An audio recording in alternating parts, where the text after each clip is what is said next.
This week we have a special Fiber Talk show about vision issues that may affect stitching. The show is sponsored by A&G's Cyber Pointers and by Sassy Jack Stitchery.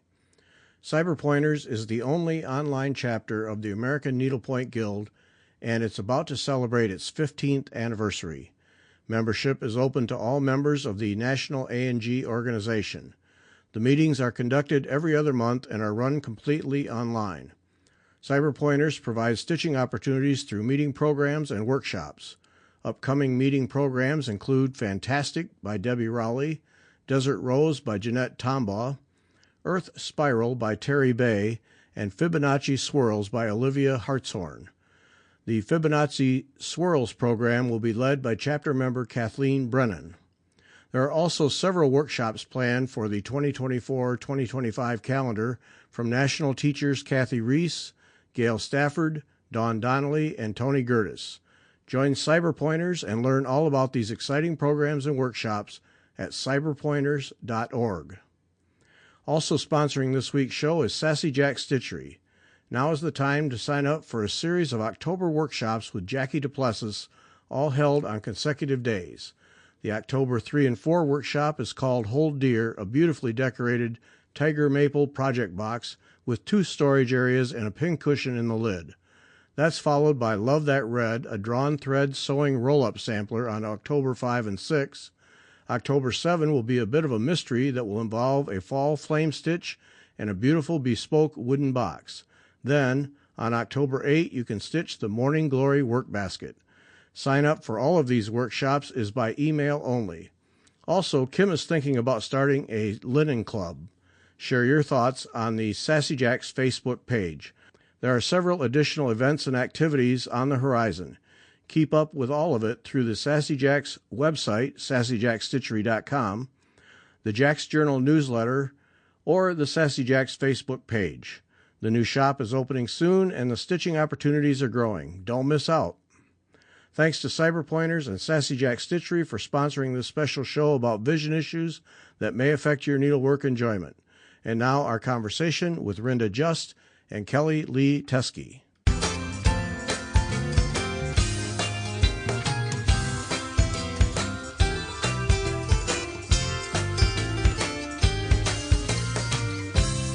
Welcome back. I'm Gary Parr, and you're listening to Fiber Talk, the twice-weekly podcast for needlework artists. Special show this week. Our artists are needleworkers. Rinda Just, it's your fault that we're doing this show. So, Rinda, welcome. Thank you. It's lovely to be here. Yeah, actually, this show has come about. I'm sure Cindy Baldwin had a role in it, and then Nancy Holub from the A&G Cyber Pointers and Rinda, and got us all together to do this. So this show, and then our other guest is Kelly Lee Teskey. Kelly, welcome. Hey, hello. I'm excited to be here as well. And glad to have both of you. Now, this show is going to be different because this show is about vision. And we're not just going to do a show about magnifiers and lights because, we all get that. But what we're going to talk about is other issues. One of the big ones is macular degeneration, but other issues, floaters and dry eyes and those kinds of things. So we're going to go through with some detail about these various issues that affect stitchers and give what advice we can. But I do want to note right up front, none of us are doctors. Kelly is an optician, not a doctor, an optician with many, many years, which means she knows as much as a doctor. She just doesn't have the piece of paper for it. That's correct. We're not here as medical experts at all. We're simply here to discuss the issues as they pertain to needleworkers.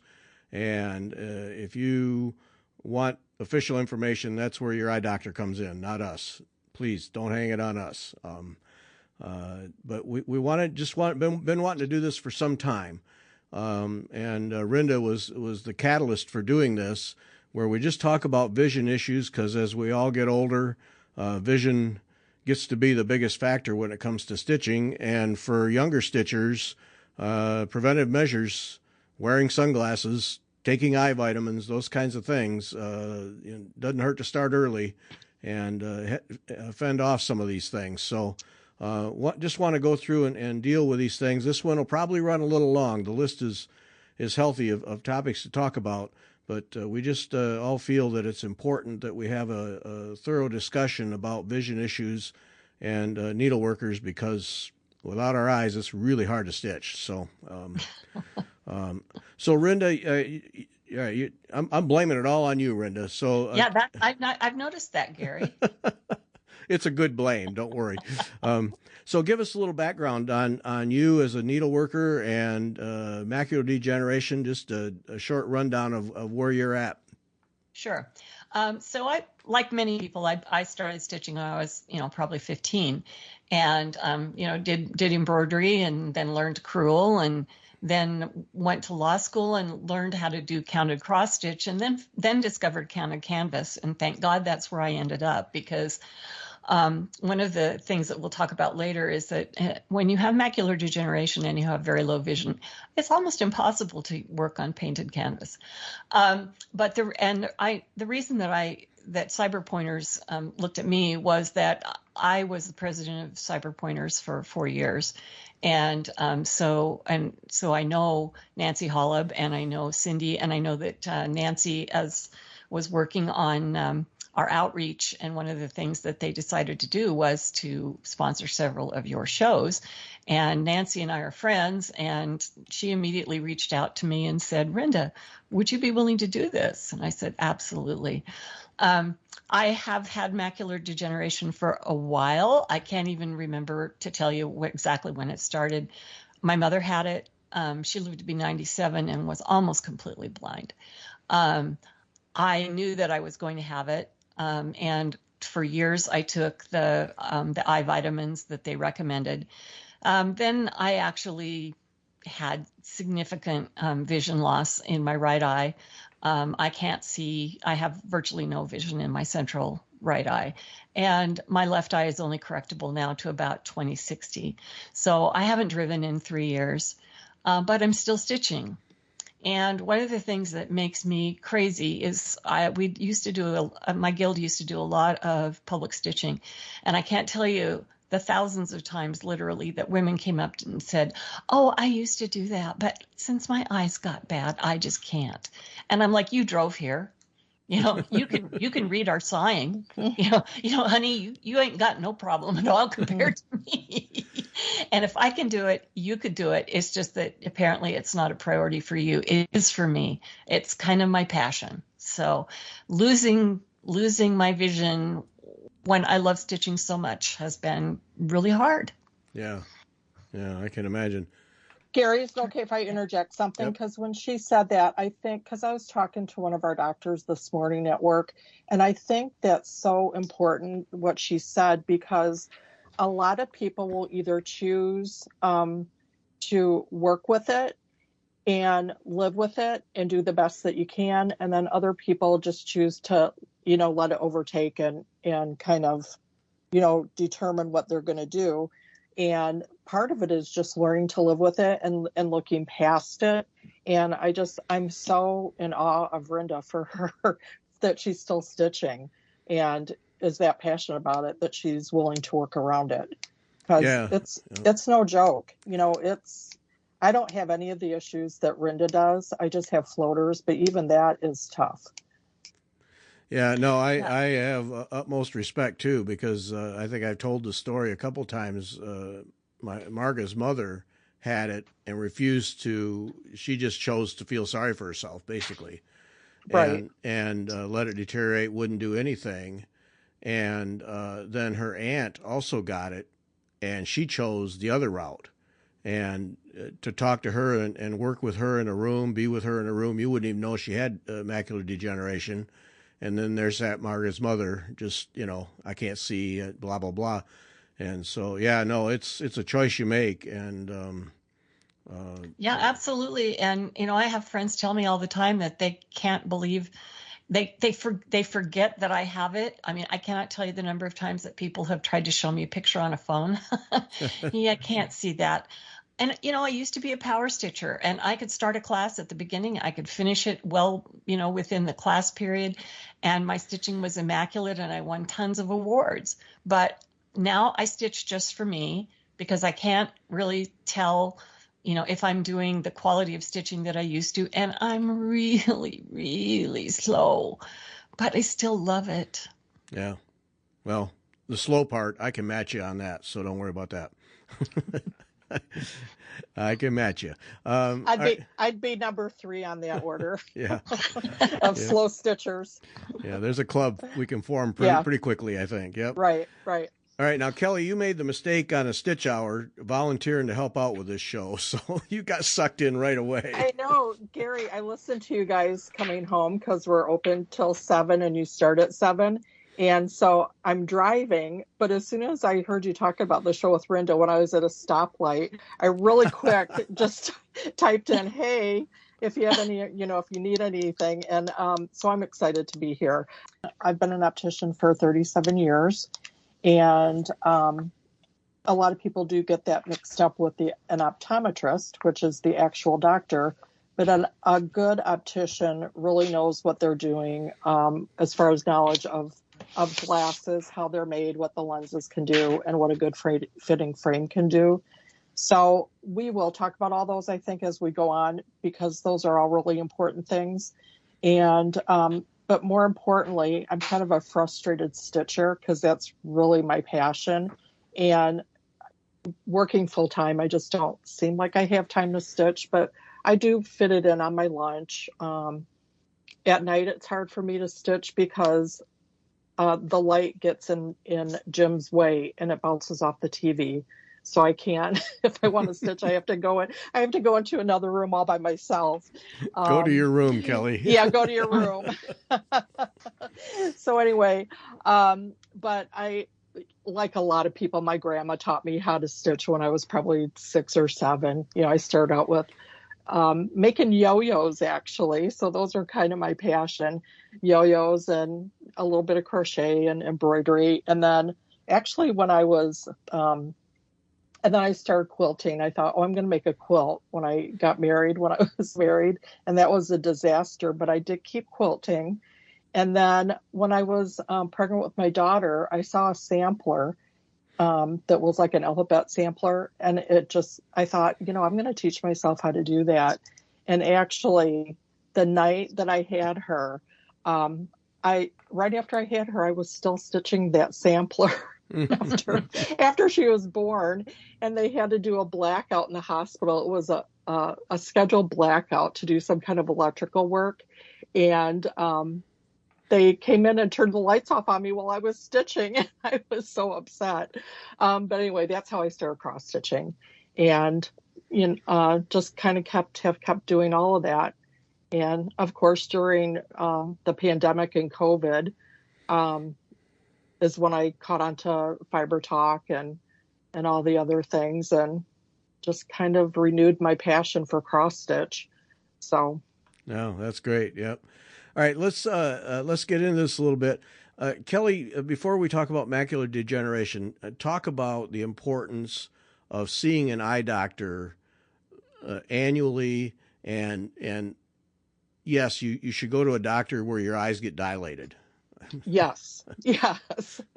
I will stress this point, Gary, because it's amazing to us all the time. Contact lens wearers, people who wear glasses. I mean, it's your eyes. It's what you use to see. It's everything, right, Rinda? Especially with you in Absolutely. the position where you're losing your vision. And when they call and it's like been 3 or 4 years and they want to order contacts or get glasses, and we're like, what have you been doing for the last 5 years? But a lot of people think it's just about the prescription when you come to the eye doctor. And so, and this will be different for Rinda, because someone who has a disease like that, they are going to be going to their ophthalmologist for follow-up care. Where an optometrist, they can test for those things, and then if you need to be referred on to, they'll refer you on to the ophthalmologist. But where an optometrist is so important is to have that annual exam, not only for your prescription to see if your prescription's changed, but for the actual health of your eye. So many things affect our eyes, blood pressure, your diet, diabetes, and they can't tell unless you've been dilated. And a lot of people think that they can get by without being dilated, and it's just such an important part of it. Just such an important. So did I stress that enough, Gary? Yeah. Annual exam and be dilated. So even if I can say I've in the office I've worked at, our doctors, and this is the importance of a good doctor as well, they have seen things in the eye where they've referred someone to their doctor and either caught a brain tumor or someone did end up being diabetic. I mean, there's so many health things that can show up in your eyes even before you know that you have it. Yeah, that's so it's important. Yeah, it really is. It really is. So don't blow it off. Yeah, it's exactly. Yeah. All right, Rhonda, let's deal with macular degeneration, and yes. give us your background and your story, and then Kelly, if you just fill in where there's technical gaps so that we can get the full picture.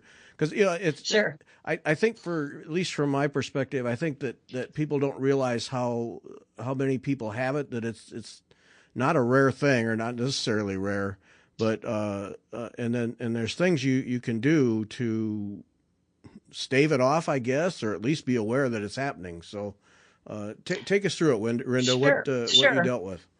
Well, my mother, as I said, had it. And so I knew that I was at risk. There is some component of it that's genetic, I think. And there is also, it's called age-related macular degeneration. It's also called geographical atrophy. Because what is happening is that the macula, which is on the back of your retina and the back of your eye, it just kind of gets holes in it. And they start out being tiny, tiny, tiny little things, but then pretty soon more and more of them happen and the holes get bigger. And when there's a hole, you can't see it. You can't see that there's anything there. I can look at my hand and think that I'm missing 2 of my morning pills, and all I need to do is move my head and discover that, yes, in fact, they're there. And so people are always saying to me, well, surely there's a treatment for that. Well, no, not really. There's 2 kinds of macular degeneration. There's dry, which is what I have currently. And then sometimes it becomes what they call wet, which means that the blood vessels behind your eye start to kind of expand and grow and further obscure your vision. Much better to have dry. When you get wet, though, that's when you start getting those injections in your eye, which just sounds horrible to me, but my mother did it for years and lived. So, okay, let's stop right there, because that was something I wanted to learn about from you guys. Yeah. Is I hear about those injections, and I thought, oh, good, they found a solution. Oh, no. All it does is slow it down. Okay. Nothing cures this at this point. And I don't think that it will until they figure out a way to do it with stem cells. Because once the stuff is gone, it's just gone. And unless you can rebuild it somehow cellularly, it's probably not gonna be there.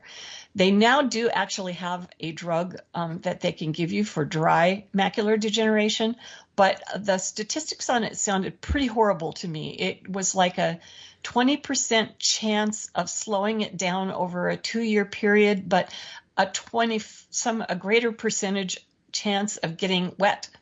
Macular degeneration. I'm like, oh, hell no. So really the only thing that they can do for you when I got my diagnosis was I take AREDS, PreserVision, AREDS, vitamins every day religiously. And that is the gold standard for treatment for dry macular degeneration. Mine went really fast once it really kind of became active, and it only took a couple of years before I lost most of the vision in my right eye. My left eye's been stable for 3 years, so that's good. I mean, I can function in the world. I just can't drive because I have to move my head around to see things that are just that were, when you're driving, like, that there's a traffic light up there somewhere. And usually, when you have good vision, you just kind of raise your eyes a little and boom, there it is. And you can see it. Well, I have to look around for it. And sometimes it takes a while to find it. Yeah. And so driving got really scary. And I quit driving before I had to legally, just because in flat light, where there wasn't a lot of contrast, like when it would snow, I didn't know where the edges of the road were. And so, I just been dealing with it. And, and it, like Kelly said, I could have just curled up and died, but I just figure I got a lot of life left to live, and I want to do it the best I can. And you figure out ways to work around things, and you figure out things that will help you. And I've figured out a few of those in my life. Yeah. Most people will ask me, "Oh, you must use a huge magnifier," and I tell them, so what's 0 times 0? Because you can't magnify what doesn't exist. Yeah. So, all right. So describe that experience as it progresses. And if I touch on things that are sensitive, let me know. But heavens no. Hey, Gary. Yeah, go ahead. Before we go too far, I was just going to interject too, so that you can know it's not. You don't have to have. It doesn't always occur both eyes, and one eye could be dry and one eye could be wet. So if you're experiencing something, again, we're just reiterating that there's things that they can catch earlier, if you keep up on your annual exams. Yeah. So like Rhonda, you said your right eye is worse. Oh yeah, I have no central. Yeah. Did your mom have it in both eyes? Yes, she did, and hers was wet in both eyes. And I have it in my left eye as well. It's just not as bad, and it seems to have stabilized a bit. But 30 years ago, my ophthalmologist said, that would say when he was dictating notes to his assistant, that there would be a slight, I can't remember what the word he used was, but he was clear that he was talking about the macula. And just that there were signs of deterioration of the macula. And, it was years before it actually started to affect my vision. But then, when it did, it just got harder and harder to see things. And partly because I can see just fine where I can see. Yeah. But where I got a hole, there's nothing that you can do about that. That's what I wanted to understand is it always central and then it spreads out, or is it spots across the field of vision? Yeah. It's central, and it doesn't usually affect your peripheral vision, at least not in my experience. But it's really hard to learn how to use your peripheral vision. And I understand that there are people who actually can train you to do that. And I may have to go find one of them one day. Because my husband was taking pictures of me and he kept saying, "Why aren't you looking at the camera?" I said, "I am looking at the camera." And then he realized I was looking so that I could see the camera. Oh. So I had my head turned. So to look out the corner of my eye. I am really good at spotting movement out of the corner of my eye now. Can't see crap looking straight ahead. But boy, if a squirrel moves half a block away and I can see that in the periphery of my vision, I can see it. So Rhonda, my understanding is, because there's low vision therapy centers and people that can work with you on that. So my understanding is that what you train yourself to do, instead of looking, like if I'm looking at a yo-yo on a pillow right now in front of me. So if I'm looking at that yo-yo, I'm not going to turn my head. I'm just going to shift my gauge over to the left a little bit. Yeah. And then it's actually going to be in my vision. So it's kind of like you want to look off to the side, but not actually turn your head. Yeah. Well, and what I've discovered is I can do that. But then I can't make my finger go to where like if I'm trying to use my microwave, I can't see the numbers looking at it. I can see it out of the peripheral vision, but then I can't make my finger go there. And so you turn your head to look right at it and it vanishes again, Yeah. So, and I guess this is what I envision if anybody wants to try to see what that would even kind of be like is, when you check to see which eye is your dominant eye and you do like a triangle and then you close one eye and you put something in the center of your triangle and then close one eye and something might still be centered in the other eye. It shoots off to one side. Uh-huh. Do you know what I'm talking about? Yeah. Yeah. Okay, so it's almost like if you're looking, that eye that's dominant is going to keep that in the center, but then the other eye, it's going to go off. So you're kind of seeing off. Right. So it's almost like you're not seeing with your dominant eye. That's my example. I don't know if that was a poor example or not. But I was thinking if anybody's trying to visualize what that would be like, that's the only thing I can think of to even try to. Yeah. Well, take a piece of paper and punch a hole in it, and you can see through the hole, and it's fine. But pretty soon, if you put a lot of holes in it, then you can't see anything. Paint a picture on it and punch a hole in it, and you can still see the picture. But eventually, you get enough holes in it, and you can't see it. So this for you, Renda, then is a gradual thing. So it's very gradual. Yeah. Mm-hmm. Very gradual. Oh, okay. And your bad eye, for lack of a better description, that one was the first place you noticed it, and then. Oh no, I noticed it it was in both eyes. It's just that the right one deteriorated more quickly than the left one did. Okay, all right. Yeah. But you at least knew that there was potential for that because of family history then. Oh, well, yeah. And like I said, because 30 years ago, my doctor said, and he told me then that I should be on the vitamins and I should always wear sunglasses and I should wear a hat to shade my eyes and all of those kinds of things, all of which, I've pretty faithfully done the rest of my life. But, by that time I was probably in my early 40s or late 30s. And, God knows how much, UV exposure I'd had to my eyes before then, Yeah, Kelly, you and I were talking when we were prepping for this show, talking about, because, when I was a kid, when we were all kids, nobody wore sunglasses for anything. And, right. And these days there's such an awareness of the importance of wearing sunglasses. Is this... in these vitamins, is this something that you should start as young as an adult, as a child? What does the doctor recommend? The doctor on vitamins, I wouldn't know what to say as far as, toddler or whatever.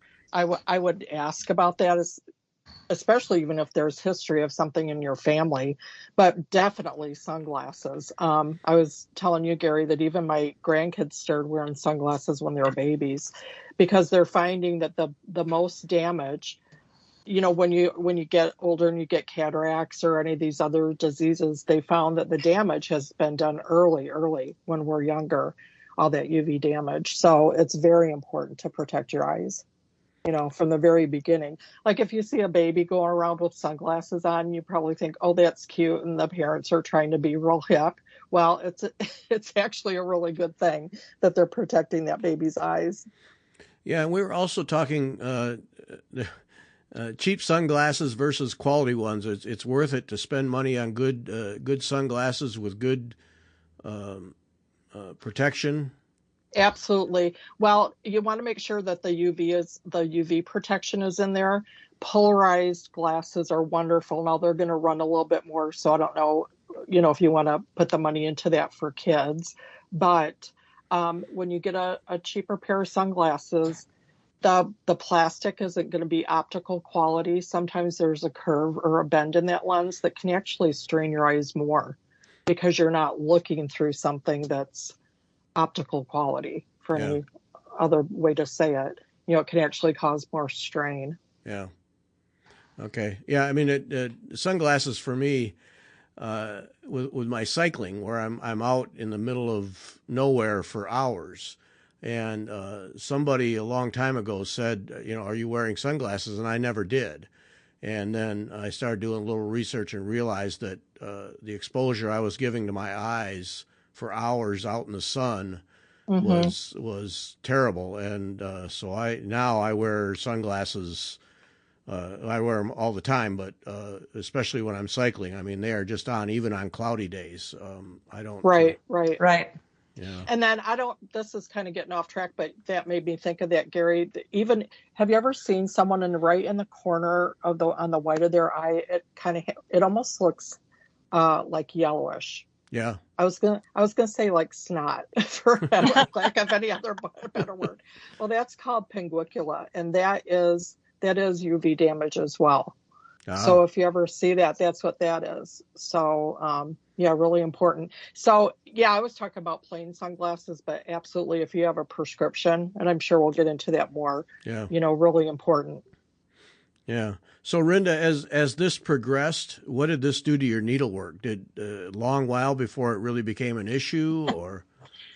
Yeah, I was doing pretty well until until my macular degeneration got pretty bad, and so I slowly kind of learned a few things. Like all of a sudden, I'd have a project that I had worked on, and I'd pull it out of my works in progress to work on it, and I go, can't see that. Oh.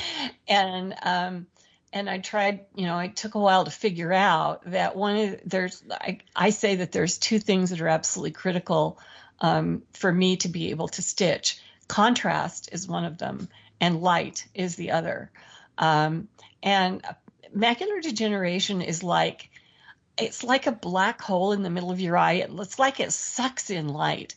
I mean, and what's more than enough light for most people is so dim for me that, so I have these just really intensely bright, very intense lights, and I have to have them below my eye and right above my canvas.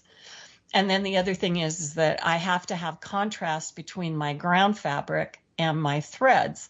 So, like I said, fortunately, I was never a painted canvas person. But about the time I really got interested in it, that was when I realized, oh, hell, I can't do that. Yeah. Because I can't have my thread in the background be the same color and see what I'm doing. I gave up black canvas fairly early in the process. And it was one of my favorite things to work on because everything looks so fabulous on black. Right. But, I had to get rid of that. I'm working on 18 count and I'm doing just fine. With the help of my light, making sure that if I have to change the colors of the colors of the background for something, I do that. I mean, no more do I do, a single white thread on a white background. That would be just impossible. So I look for things that, I can either change the background color or that are designed in order to make it easier to see. And so, those are kind of the two things that are important to me. The other thing that's helped me a lot is Craft Optics. Mary Corbett had reviewed them at one point, and I contacted the company and talked at length with their optician. Craft Optics they take your glasses, your prescription, and they build you a pair of titanium glasses with your prescription, but only with distance and close up. And then they mount these little binocular things on top that flip up and flip down. And there's something about them that helps you when you're, what I tell people is, what they tell you about your brain is that if you can't see something, if something is missing, like if there's part of a sentence missing, your brain fills in what it should be. And so when I'm looking at a piece of canvas, my brain is filling in where it thinks the squares should be. And sometimes it's not double vision, but it's kind of like they overlap. And I've found that the Craft Optics work really, really well to help you somehow narrow your field of vision so that you don't have that problem. And there's a little bit of magnification in there, which helps with the parts of my eye that still can see. So, those are the things I do. I kind of have to be in my magic place with my magic light, and make good selections about my projects, but I can still do it. Yeah. Talk about the light now. You say bright light. What does that mean? Yeah. Well, so I used to use an alt light and I thought it was like the brightest thing I'd ever seen. Now I use a Stella light. and I don't even know how many thousands of lumens that they are. I have 5 of them in my house, in my kitchen, in my stitching area, you know, they're wonderful in that you can. They have ones that live on rechargeable stands so that you can pick them up and take them with you, and they'll have 10 or 12 hours of charge, and they're just as bright. They also they have white light and warm light and cool light, so you can change the intensity of the light and the color of the light. They have a brand new one that just came out that I have not yet seen, and I'm really curious about. That's called Red, Green, Blue. And what it does is it allows you to program in all of the colors of the spectrum, because apparently some colors help people see more clearly.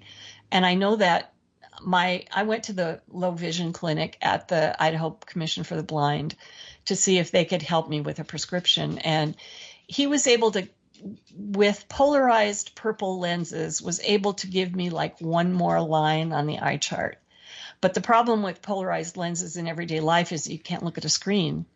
Yeah, You can't look at an iPad. And if you're driving a Tesla, you wouldn't be able to see your dashboard. Oops. So I found those not to be particularly useful, except for watching TV and sometimes for trying to read magazines. Most magazines I have to read line because I can enlarge them. Mm-hmm. But it's just one of those things. But I love my Stella Light, and they're just really useful and very helpful, and they're kind of expensive, but they are worth every penny for me. So these, I go into rooms. So your Stella lights then are not just for stitching. They're a tool you use all through the house. Crafters, they're task lamps. They're for crafters.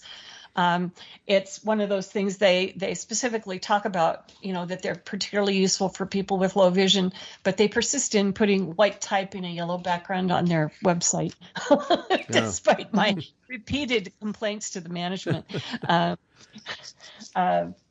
But yeah, they really do help. If illumination is a problem, if you have trouble seeing in anything in dim light, then, you know, it's worth checking them out. And they've got floor lamps and desk lamps and clamp lamps that clamp onto the edge of a table, and the Go Light, which is the one that sits and recharges, and then you can carry the light around. That's what I take to my stitching group on Thursdays, so that I stitch there as well. Mm-hmm. Okay. All right. So Kelly, give us from the doctor's office perspective then, if there's a history or someone as the early stages, what kind of advice do you give in terms of the vitamins and other things that people can do to prevent, slow down, help out, whatever? Well, besides the Ocuvite that we already talked about and keeping up with your exams, because if there's something that runs in your family like that, like Rhonda, did they give you the Amsler grid to take home? Yeah, but I've never really found it helpful. Oh, not even at the beginning to monitor your changes. And you know, my mom used one, but I don't. Yeah. Okay. You know, and Gary, you can't say enough about just health, like no smoking, diabetes. You know, try to keep your body in shape, and all those things will affect your eyes. Yeah. Especially smoking, and if you have your blood sugars high, or, you know, high blood pressure, cholesterol, all of that. So, man, I hate that. You know, you got to be healthy all the time. Darn it. all the time. Yep. All the time. All the time. Exactly. It's not that hard, Gary. I work at it all the time. Yeah. Hey, Rhonda, I had a question for Rhonda. I'm curious. How do you thread your needle then? Oh, you know what? Threading my needle is no problem at all. Really? Yeah. Well, I mean, you know, I've been threading needles for years. Now, I never could thread a beading needle. And I haven't tried lately. But I've discovered that there's a beading needle that is actually split all the way. It's just 2 fine wires split all the way down, and I can do that. You know, I don't have that much trouble. I've had trouble lately separating my threads. to lay them properly. It just takes me a long time to do it, because trying to get them lined up and seeing a single thread is a bit of a challenge, and so trying to get them pulled out and lined up and flattened out, but that I generally don't have trouble with that. I do occasionally use a needle threader, but I just use the kind that has the big hole and the little hole that goes through your needle. Right. So when you have macular degeneration, patience is a virtue. Oh, yes. Yes. Well, and hopefully if you're a needle pointer or a cross stitcher, you've learned patience. Right. Yeah. So it also helps you to get over that perfectionistic tendency that some of us have. You get to the point where you realize that there are mistakes you can live with and mistakes you can't. Well, doesn't that make it more fun? Oh, yeah. Yeah, sure. Now, what have you had to sacrifice much, Rhonda, in terms of ground cloth thread density? Well, just mostly avoiding black and trying to make sure that I am not using pale blue thread on pale blue, canvas, that kind of thing. The more threads you have, the easier it is. So certainly stitching with silk and ivory or vineyard silk or pearl cotton or something like that is certainly easier than dealing with 12-stranded silk, but only in the sense of, having to get it stranded and put back together and all that kind of stuff. And, if the design calls for very light coverage, like, one strand in a background, that's real hard unless it's really a contrasty color. No. And that just usually isn't the case for backgrounds. Mm-hmm. Okay. All right. Kelly, tell us about this Amsler chart, because I remember that was when Marga's mother was first diagnosed, that she was sent home with an Amsler chart. And if you go to, I dug up some links for people, the American Macular Degeneration Foundation. There's a place to download a chart. What is the purpose behind that? Well, it'll kind of just look like maybe even a cross stitch graph chart. And there's exactly. A dot in the middle. And what they'll do is have you it's kind of a way, almost like taking your blood pressure at home, kind of a way to monitor yourself at home to see if your vision is changing or if you have any changes. And maybe if there's more of a sudden change, let your doctor know.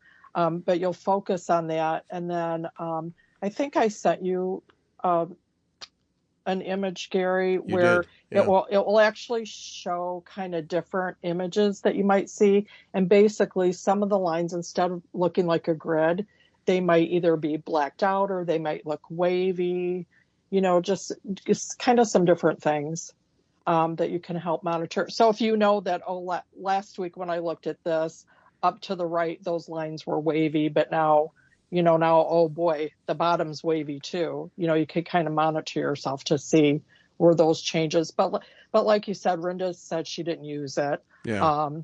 Rhonda, how often did your doctor have you go in? Was it every 6 months or? No, just yearly. Yearly? But always with the caveat, if you see a sudden change, generally nothing has happened suddenly with this disease for me. It's just all creeping slowly. Yeah. So, but if I woke up one day and, couldn't see out of my left eye, I'd be in that same day. So. Right. And, I think a lot of people are afraid of, just having their eyes touched. Or when you guys were talking about the injections before, I could just see a lot of people wince.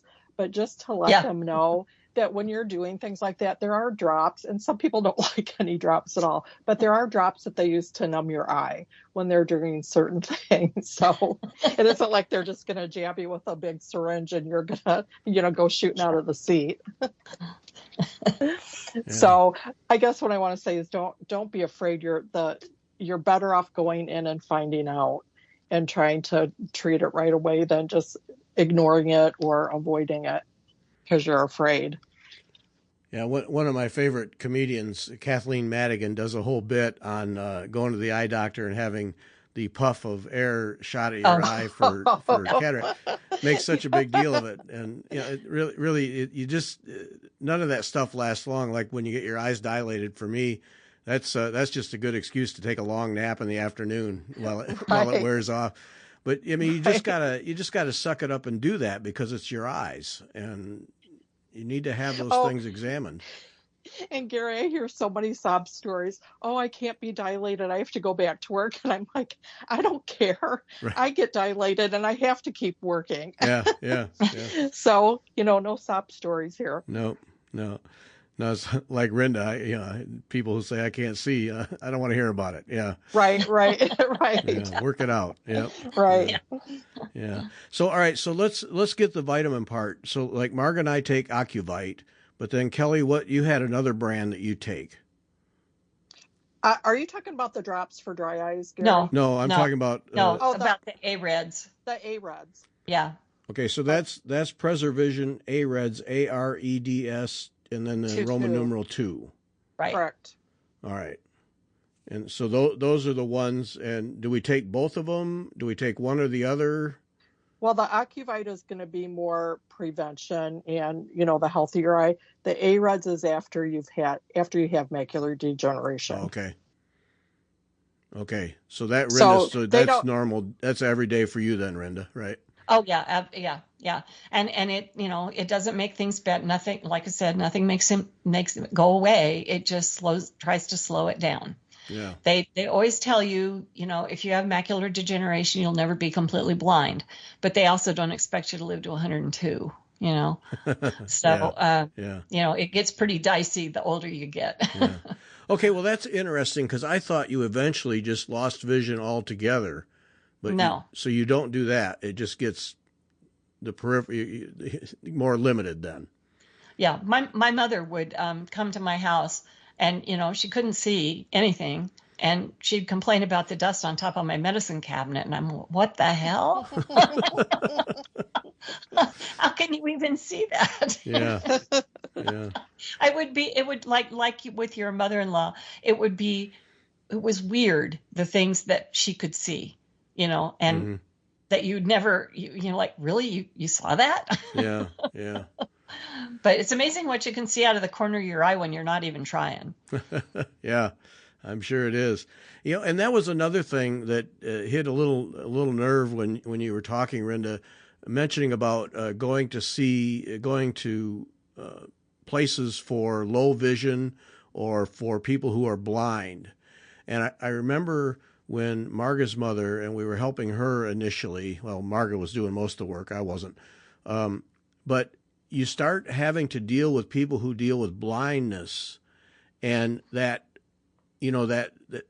is kind of, I don't know, I don't want to, if it's a fear or whatever it is, but to start to deal in that realm of vision, kind of, at least for me, and it didn't affect me at all personally, but it just kind of made me sit up and think, whoa, wait a minute, we're headed down that path, but that's where the help is at, so that you can continue to see and adapt better.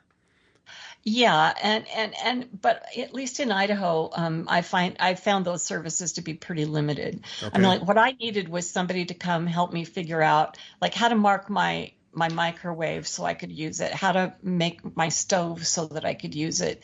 I wasn't getting any of that because that's just kind of not what they do. I mean, they can try to give you glasses that work a little better in the low vision clinic here, and recommend a magnifier that works best. But that was about all they did. And the thing is, it's very different to have low vision and be blind. And on my last visit to my eye doctor, I visited 3 floors in the facility before I hit the right one, because I can't see the freaking buttons in the elevator. And I could if they were lit up white on a black background, but they're dark red on a black background. And I went to the front desk and I said, your patients with low vision probably can't see how to run the elevator. And they said, well, it's got Braille on it. I'm like, well, that's all fine and good if you're completely and totally blind. But if you're not and you don't use Braille, until you've been in this spot, you do not realize how lucky you are to have good vision. And people who, when I tell people I can't see that, they're like, well, what do you mean you can't see that? I'm like, well, it's dark red on black. That's low contrast. Yeah. I can't see that. Yeah. And they're like, oh. And when I use the thing about white type on a yellow background, most people, even with vision, say, oh my God, yes, I hate that. Well, that is one of the worst things. And I fight that all the time on websites. Pale gray on white, yellow with white lettering, dark blue or blue background with black lettering. All that low contrast stuff makes things very, very difficult to deal with for people with low vision. There's a reason they print books with black ink on white paper. Exactly. Yep. If they printed them with white lettering on a yellow page, I don't think any of us would ever look at it. Yeah. Yep. Always have and always will. It's the only way to read. Well, and I think it's baffling to me because I now have to read the newspapers online, and yet even though they're not actually spending money for ink, they're still not using black type. Right. they're using like light gray type. Yeah.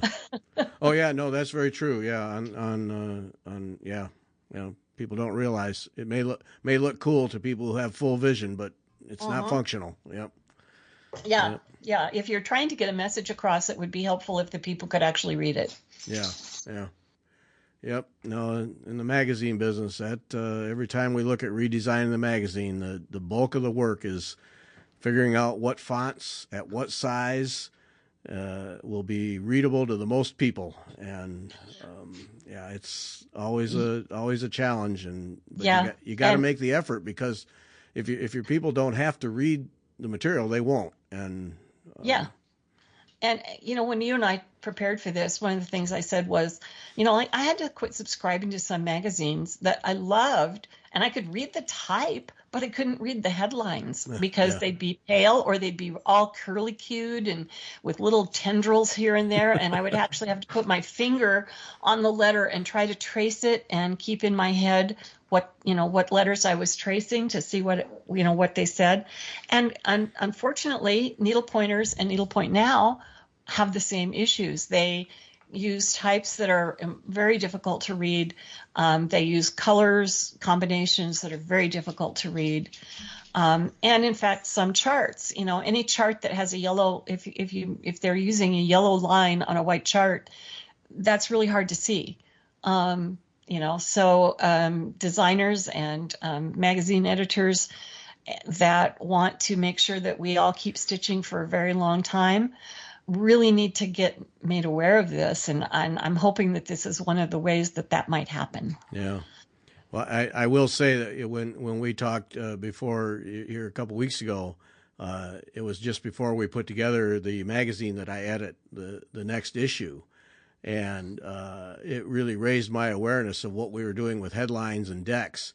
Can they be read? And we're going to be working on that a little bit, because the artist is doing her job. She's making it look pretty, but it's not functional. Yeah. And there are programs out there that will test it's sort of a part of the universal accessibility stuff. For websites and communications and things like that, there are programs that you can run your document through that will tell you if you have accessibility problems for vision on them. But nobody seems to be aware of them, especially website designers. Yeah. All right, let's move on. Kelly, then you have your own issues. I mean, you do this stuff for a living, but you have your own issues with dry eyes and floaters. And what's that all like? Well, which one do you want to talk about first, Gary? Try dry eyes. Dry eyes. Okay. Well, after hearing Rhonda talk about her, not even being able to see, these seem like nothing, but they are real issues that a lot of people do struggle with. So, as far as the dry eyes go, you do have tear glands in your upper lid and then underneath as well. Dry eyes you can get from a couple different things. One could be that your glands aren't producing enough tears, or the fact that your tears are just drying up too fast. And some of that could be your blink rate. I mean, there's a lot of different things that could contribute to dry eyes. Contact lens wearers might experience it. If you have allergies, if you're in the wind, just all kinds of different things.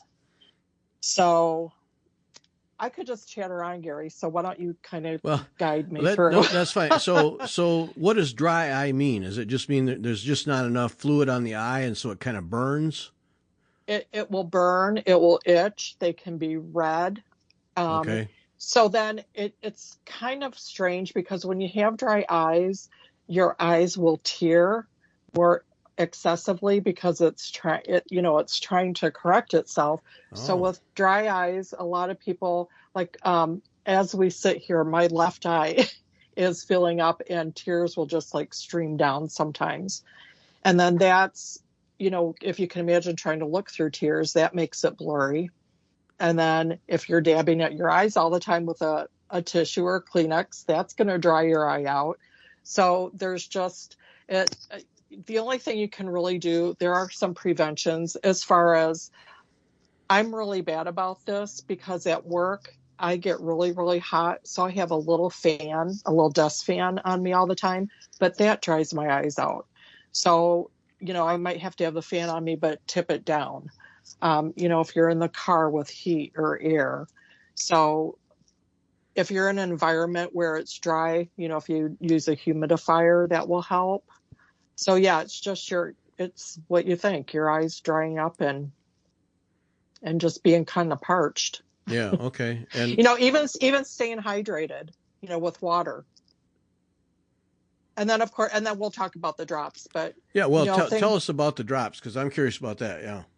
So drops. Now I will say can I say a brand name or can I not, Gary? Well, you can, as long as you're not trashing them.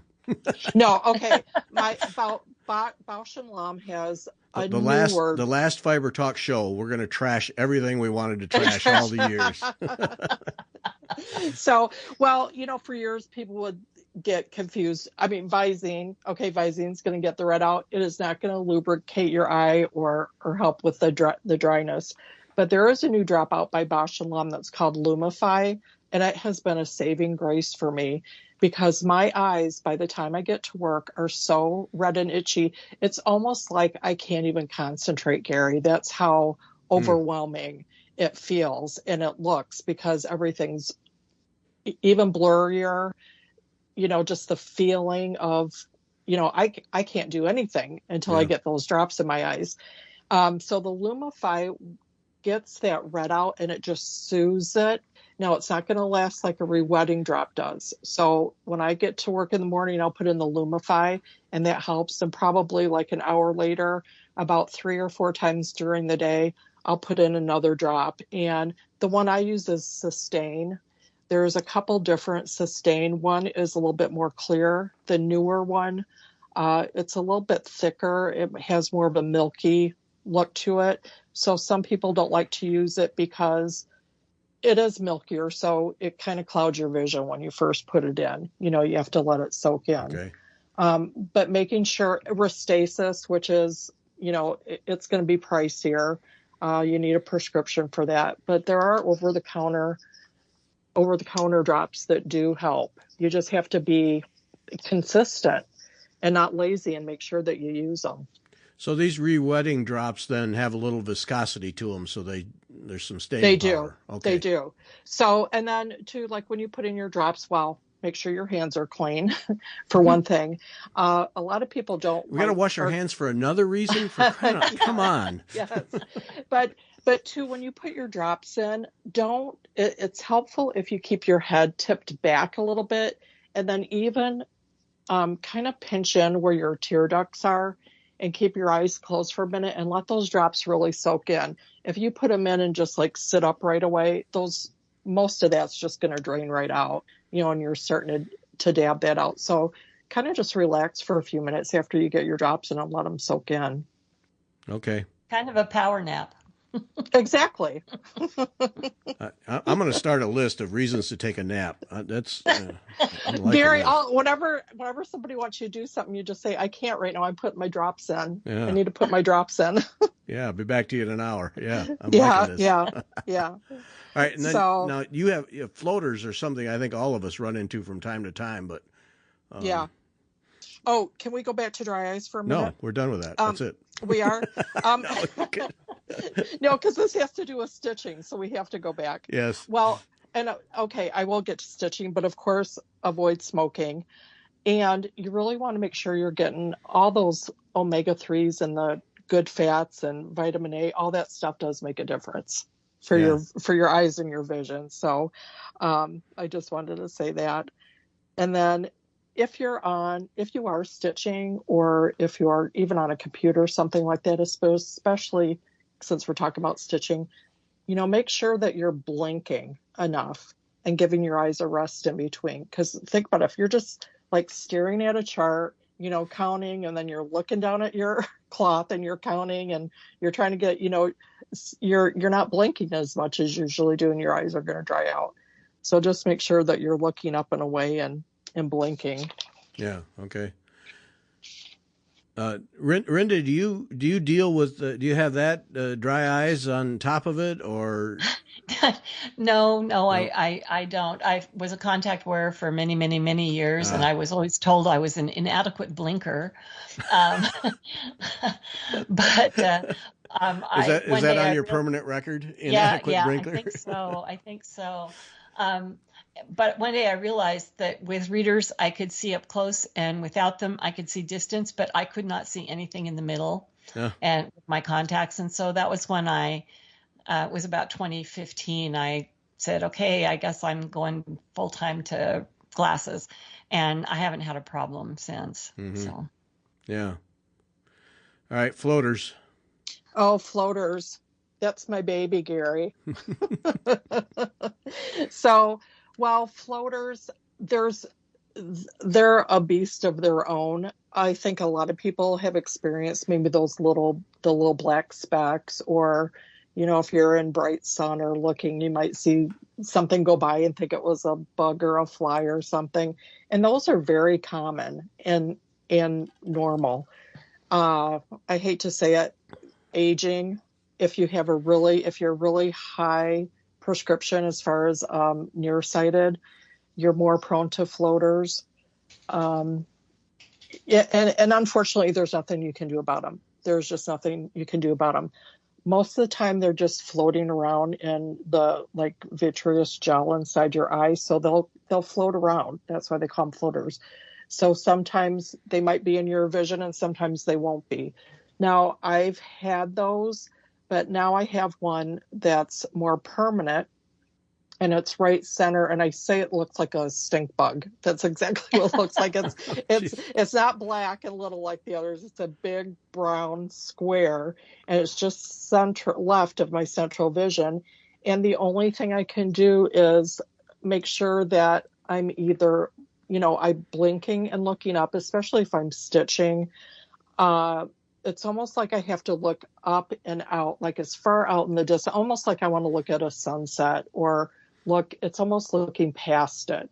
So it kind of reminded me of when Rinda was talking about, you have to train yourself to look kind of in a different place, with the macular degeneration. If you have a permanent floater like that doesn't move around, it's kind of the same thing. You just kind of have to learn how to look around it. And sometimes it's actually just kind of looking past it, So I'll notice a lot more when I'm stitching or when I'm on my computer, and then certain lighting will make it worse too. But well, isn't this something? This is the only good thing about aging. The ophthalmologist told me that as I age, the gel in my eye will thin out, and then that floater will actually drop, and then it won't be in my central vision. I'm like, oh, there is something good about aging. The vitreous fluid's going to thin out.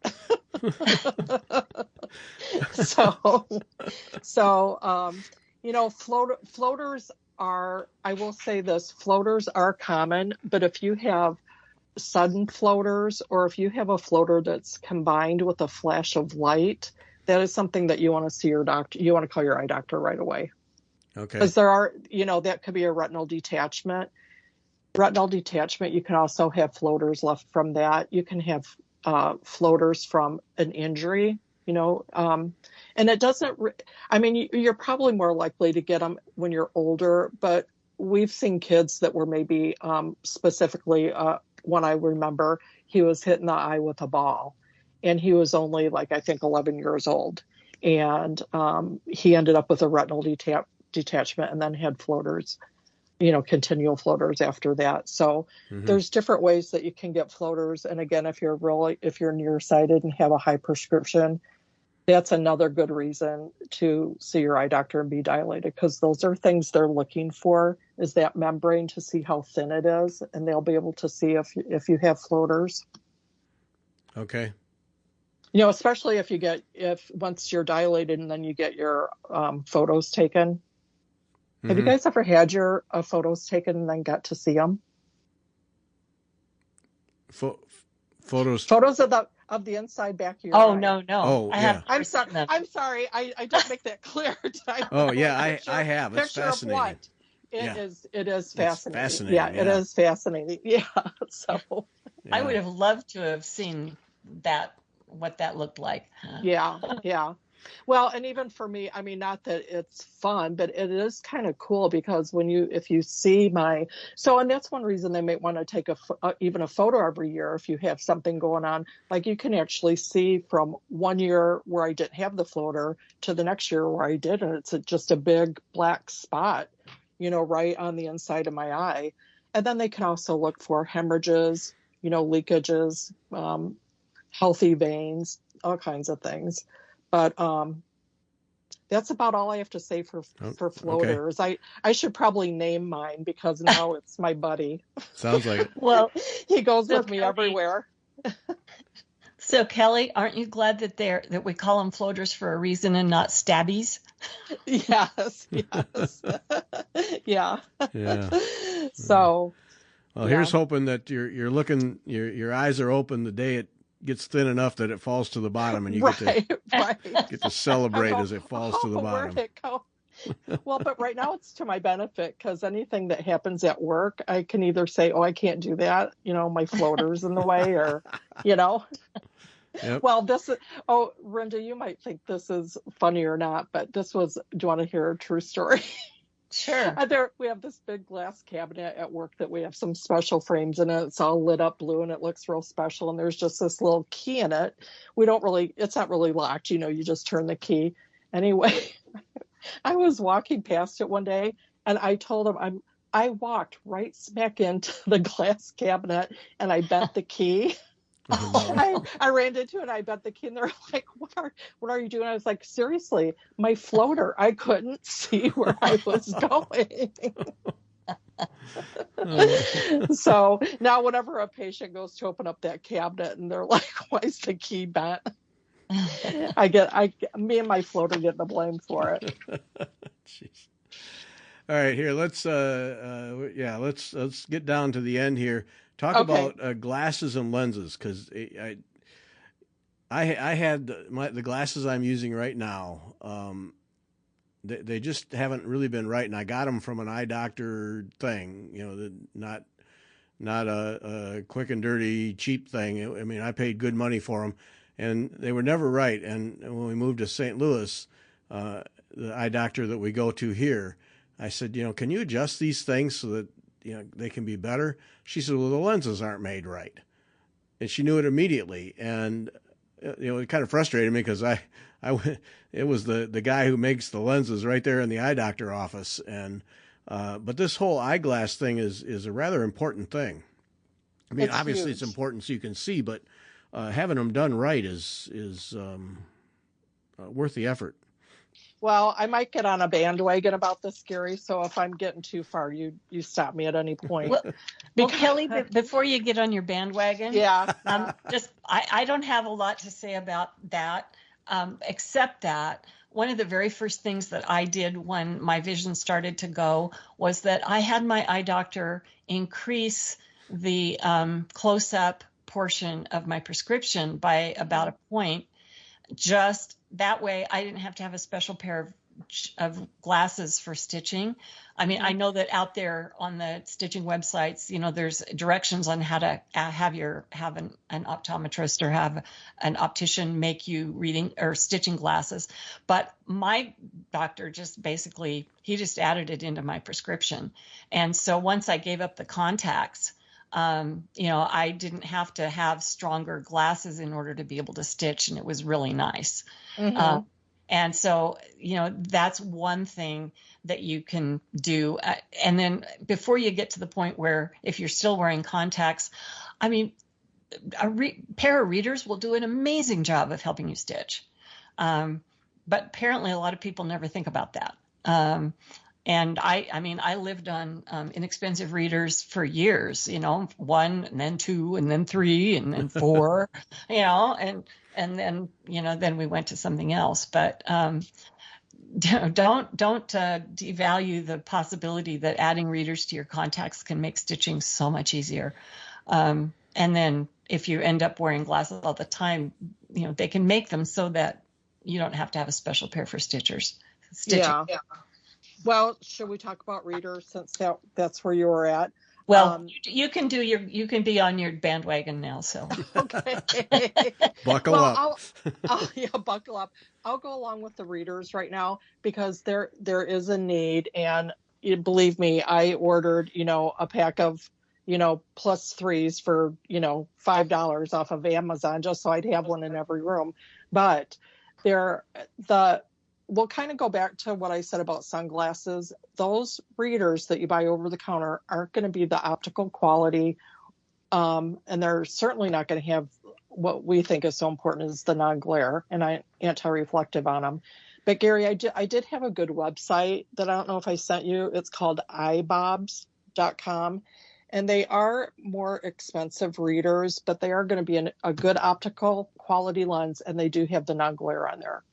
So as far as the readers go, so I don't know if I want to jump back to it because you said wearing over your contacts, Renda. Well, that's what I had when I got when I got to an age where I had Right. presbyopia, then I couldn't read or stitch without having readers. And I guess it depends on your prescription and I know Beth wears her readers over her glasses because we see her on Fiber Talk, and yep. I love to watch her do that. But I was even telling you, Gary, I think if Beth had a non-glare on that, I don't know if she gets fatigue. I'm just using Beth as an example. But, you could have more fatigue, or it's just not right for your prescription. So, and again, Gary, I think you and I were talking, we were both horrified when somebody on one of your shows said that they took Lennon into their doctor, or they asked their eye doctor to help them, and they told them they wouldn't do that. And I was just horrified. I was like, oh my gosh, find a different doctor. But if you bring your linen, your charts in, whatever you sew, bring that in with you and show the doctor what size you're trying to look at. They can help you figure that out. Now, to go along that, sometimes what you, and Renda, I know you said you had yours made stronger, but depending on if you're in a progressive, a no-line bifocal, or if you're in a lined trifocal or bifocal, is going to make a difference for your power as far as stitching and where you're looking. Right. And they took that. That's exactly what they did. Right. They were progressives, and it was right where I was looking. So, I kind of lost my train of thought. I don't know what I was going to say, but okay, so let's go back to just readers only. Let's just say you have a +3, but in my prescription, so if I think I'm at home, I'm going to put on those +3s and stitch, for a couple hours, I might get more strain and more fatigue because I really have some correction for astigmatism, which should be in my reading prescription as well, not just for my distance. So that correction for astigmatism, it's almost like fine tuning Oh, back in the day when when you had to get up and turn the channel on the TV, Yeah. and you had that secondary knob, so you'd get something in and then turn that secondary knob to get it crisper. That correction for astigmatism is going to be that secondary knob getting that crisper. So if you're wearing just a +3 lens, but you really need correction for astigmatism, you might be able to see it magnified, but it's not giving you really good crisp vision because that's not actually your prescription. Does that make sense? Yeah. So that's how important it is. I mean, I know. So again, Gary, you and I were talking. I'm going to put good glasses as for stitching underrated because it's huge. It's huge. And I know a lot of people say, well, I can't afford it or it's too expensive. But there are ways that you can get it. So if you, like for myself, and I work in an eye doctor, so believe me, I know, even with my discount, I can't afford the glasses that I want all the time. But I ended up doing a lined trifocal for my stitching. And I tried a couple different things. I don't stitch well with my progressives. I don't stitch well with readers over my progressives. I tried a lined bifocal. So, and I guess it depends on if you watch TV and do other things while you stitch. But that lined trifocal lets me relax my eyes and look up and out with my prescription. I can look through the middle and see the chart at arm's length. And then I have that bottom part that's for my stitching that's up closer. Now, my trifocal that I wear for stitching is stronger in the bottom than my progressive that I wear every day because I don't need that high of an ad when I'm just, writing or reading, but I do when I'm stitching. Why lined? What is the line? Well, the line gives you those 3 definite areas. So you have a bigger block section of like looking at intermediate or you're reading, where in the progressive, you have those little tiny graduations of sweet spots. Oh, okay. So if you move your head a little bit, you might get out of your sweet spot for where you're looking. And I'm just saying that I find that to be really beneficial. And a trifocal is a lot less expensive than a progressive lens. All right. So, okay, I'm going to ask I'm going to do the thing that I always hate in groups, which is, my own personal situation, which has nothing to do with anyone else. But I'm going to ask the question. Okay. So, my glasses, I've learned were not made right, and they're progressives. So I'm going to get new glasses and have them made right. But then that suggests to me that for stitching and close-up work, then I should have a second set of pair of glasses that are lined trifocals. Well, I'm not telling you to do a lined trifocal, but Gary, I think you would like it. Okay. I'm telling you, I think you would like it. Well, that's like even if you think task, if you have the right tool for, I was going to go to the guy thing, like whatever tools you need for your bike, Gary.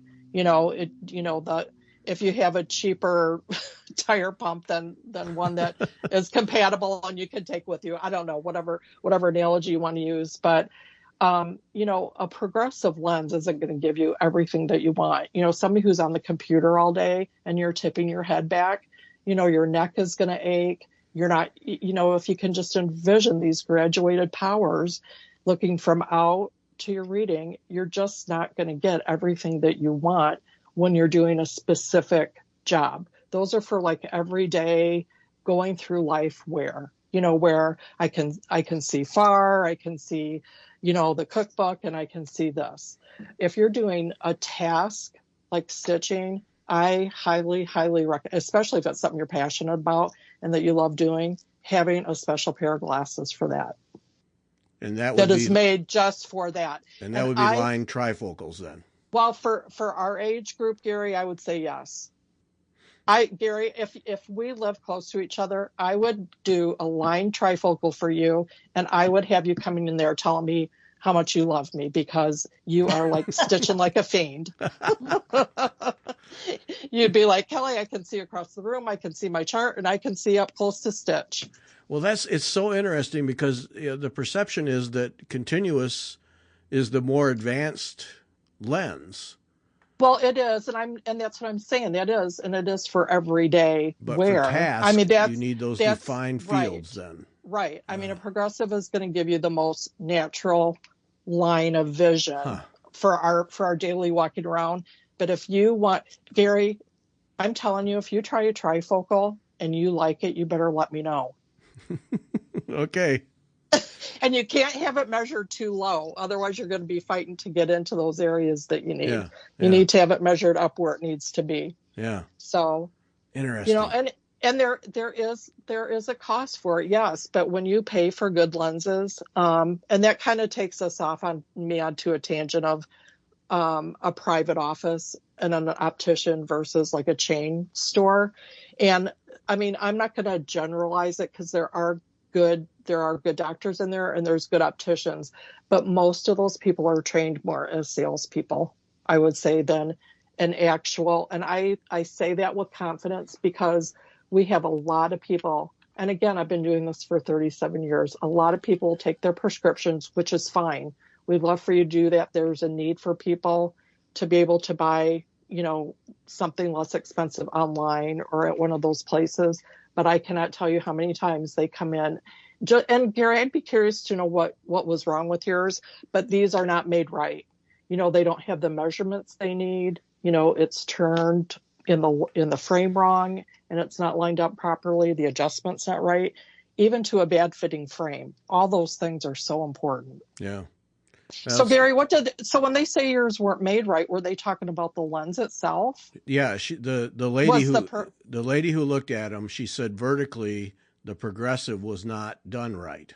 Oh, okay. That's what I was going to ask you. Yeah, that's where you need to make sure that all those measurements are really important. And then see, she bent and adjusted the nose pieces, and she was able to make it much better. But still not quite right. And I didn't go to a chain. I mean, I got them from the guy at the eye doctor, and he made the measurements. But I don't recall him ever doing any vertical measurement. It's always, it was side to side. But anyway, it's they weren't made right. So. Well, I guess you'll have to come and see me next time you're getting your glasses, Gary, and we'll make sure it's done right. All right, I'll get on a plane. Yep. Okay. You're not that far away, are you? No, I'm not. St. Louis. Yeah. I can drive it. I can drive it. I can get to Wisconsin. Not a problem. So, okay, that was kind of my bandwagon on the glasses. Okay. And that, and then that, let's just wrap up with the other things is taking breaks and what'd you, yes. Kelly wants you to drink wine, but that's another subject. Yeah, I do. But that is another subject. Yeah. But when you're stitching, posture, stretching, moving your head, getting up, moving around, changing what you're staring at, all those normal things that come up all the time. Right. They aren't just hot air. They mean something. Right. Blinking, taking a break, looking up, looking out at a distance. And I mean, even farther than your TV, look like across the room, Snoop on your neighbors. Exactly. Exactly. Yeah. All right. I think that's going to be enough. Thanks, ladies. Yeah. That was just fantastic. Yeah. Thanks, Gary. That was so much fun. Rinda, I'm so glad to have met you. Oh, me too, to have met you, Kelly. And I said, if I find out you were in Boise and you didn't reach out, I'll be really mad. Okay, no. You and me and Cece will get it together. Yeah, absolutely. Okay. Absolutely. All right. Thanks, ladies, and thanks to everyone for listening. Gary. Yep. Thank you. Thanks, Gary.